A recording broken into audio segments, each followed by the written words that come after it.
अगर तू खुश बारू हमरा गइला से तो हम जाता नहीं।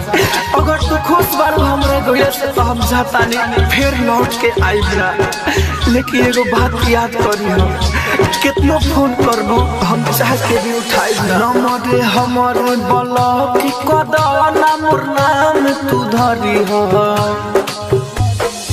नमरे हमरे ब्लॉक कदना मोर नाम तू धरी हो। मरे जाएम तो हमारा लगे मत फोन तू करी हो। दूसर से जा प्यार कर तू कर से लड़ी हो।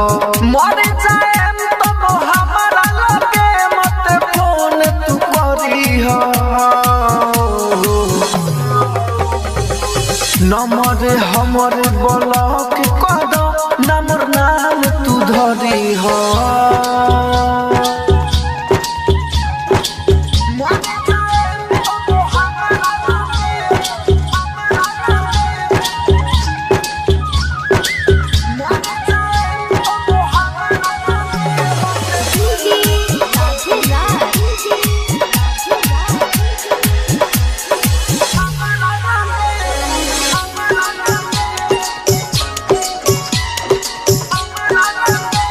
मिक्स बाय डीजे मुकेश राज।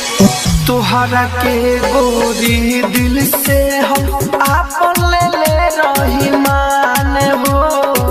तुहरा के गोरी दिल से हम आपन ले रही मान हो। हम का जानी हम ये रानी करिले तोहे परेशान हो। केहू के नाम के भले जा सिंगार तू करी हो। मर जाएम तब हमारा लगे मत फोन तू करी हो। नमर हमर ब्लॉक कर नमर नाम तू धरी हो।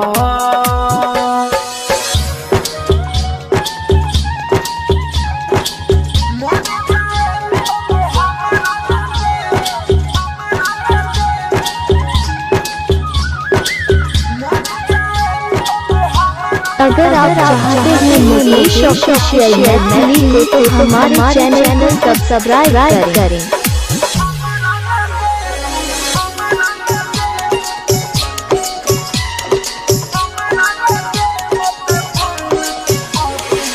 जब न तो होके लकी अनिल से भगवानो मतलब हो। जब न तो होके लकी अनिल से भगवानो मतलब हो। तोहरा से बहुत दूर चली जाई देखत रही तू बहो। झूठ के राहुल से न कवन तू आदस करी हो। मर जाएम तब हमारा लगे मत फोन तू करी हो।